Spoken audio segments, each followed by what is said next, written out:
दोस्तों, जब विपिन 2 साल बाद विदेश से लौटता है, तो उसकी पत्नी स्टेशन पर और उसके माता-पिता स्टेशन पर भीख माँगते हुए देखता है, तो उसकी आँखें नम हो जाती हैं।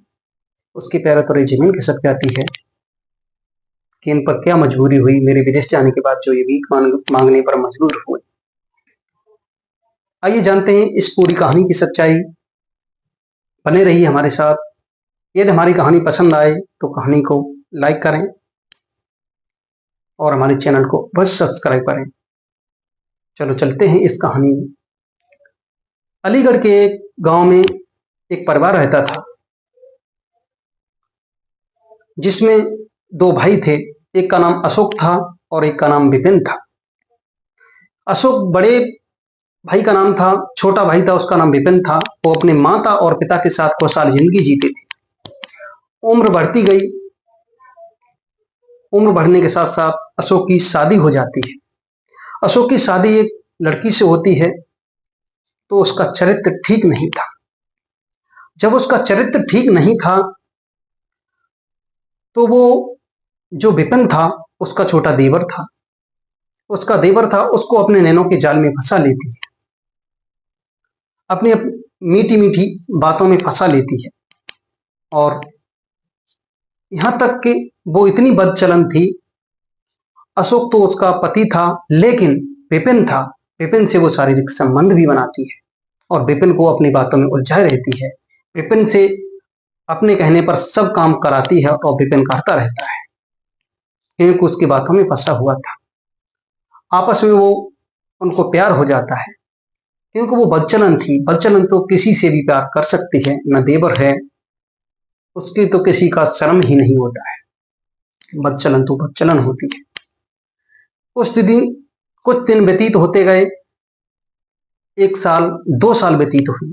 उसके बाद विपिन की भी शादी एक सुशील लड़की से हो जाती है, जो अच्छे परिवार से थी और सुशील थी और संस्कारवान थी।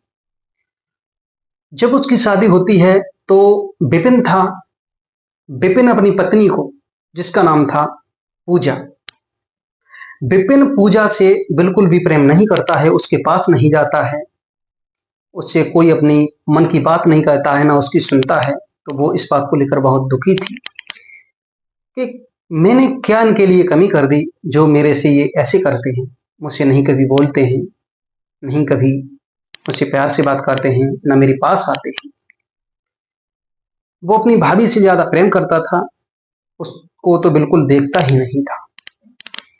भाभी ने एक दिन कहा कि बताया जाता है कि विपिन, विदेश में पैसा बहुत है, तो आप विदेश 1-2 साल के लिए चले जाओ, तो पैसे भरपूर हो जाएंगे और अपनी जिंदगी अच्छे से जिए।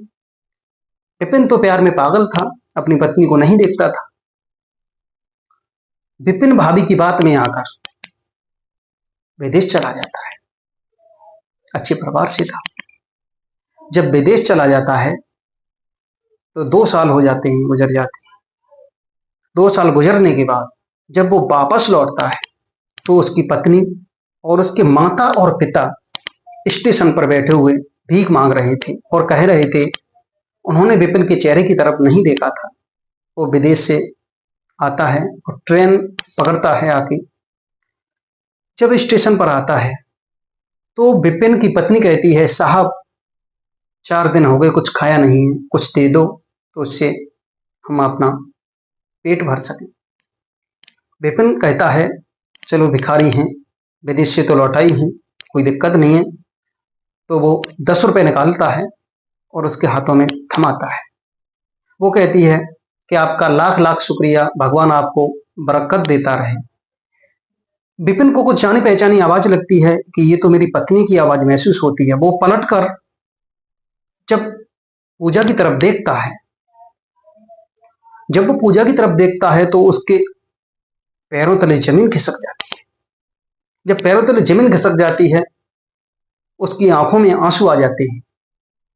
फिर पलटकर देखता है, तो उसके माता और पिता दोनों होते हैं, वो भी हाथ फैलाए भीख मांग रहे होते हैं।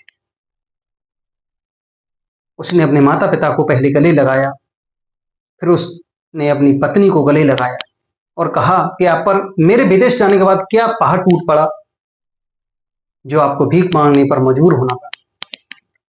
तभी उसकी पत्नी कहती है कि आप न तो हमसे प्यार करते हैं न अपने माता पिता से, तो आपको क्या बताने की जरूरत है। वो बहुत दुखी हो जाता है कि मैंने बहुत गलत किया है, मैंने तुझे प्यार नहीं दिया, मेरी पत्नी होने के बावजूद भी मैंने तुझे प्यार नहीं दिया। वो कहता है चलो बताओ मुझे क्या दिक्कत हुई। तब वो बताते हैं कि आपके विदेश जाने के बाद हमको आपकी भाभी ने मारा पीटा, आपके भाई ने भी, और जबरदस्ती जो खेत था, जमीन जायदाद थी, वो अपने नाम करा ली और हम तीनों लोगों को घर से भगा दिया। हमारे पास कोई चारा नहीं था, भूख की वजह से मरे जा रहे थे। फिर उसके बाद हमने स्टेशन पर भीख मांगना स्टार्ट किया, तो उससे 10, 20, 50 रुपए हो जाते थे, तो हम तीनों लोग आपस में खा लेते थे। कुछ भी मिलता था वो खा लेते थे, कोई खाना देता था तो खाना खा लेते थे। ये स्थिति हो गई है। स्टेशन से लेकर तीनों लोगों को जब विपिन घर आता है तो बहुत दुखी था। उसकी भाभी कहती है हाँ विपिन आप आ गए। घर के बाहर ही अपने माता पिता और अपनी पत्नी को छोड़ता है और उसकी भाभी आती है, उसको गले लगाने की कोशिश करती है, तो वो धक्का देता है कि हट जा दूर, तू बहुत अभागिन है। तो वो कहती है विपिन आपको हो क्या गया है कि मुझे कुछ नहीं हो गया, मेरे माता पिता और मेरी पत्नी को अपने घर से क्यों निकाला, मैं आपके प्यार में पागल हो गया था। उसने ये उन्होंने जुर्म किया था, इसके लिए तभी उन्होंने पुलिस स्टेशन जाकर चारों लोगों ने कंप्लेंट दर्ज कराई और दोनों को गिरफ्तार कराया और कहा कि मैं इसके मतलब इसने मेरे विदेश जाने के बाद मेरे माता पिता और पत्नी के जायदाद को जबरदस्ती अपने नाम कराया और इनको भगा दिया, उनको सलाखों के पीछे किया गया। बदचलन नारी बदचलन ही होती है, वो पैसे की खातिर कुछ भी कर सकती है। उसके लिए पति तो पति होता ही है, लेकिन न देवर न ससुर न जेठ कोई नहीं है, किसी का लाज पर्दा नहीं होता है और वो कुछ भी कर सकती है। इसलिए किसी की भावनाओं को ठेस पहुंचाना नहीं है इस कहानी को सुनाकर। इस कहानी का सुनाने का मतलब मेरा यही है कि आजकल जो समाज में हो रहा है उसी को लेकर मैंने आपको ये कहानी सुनाई है।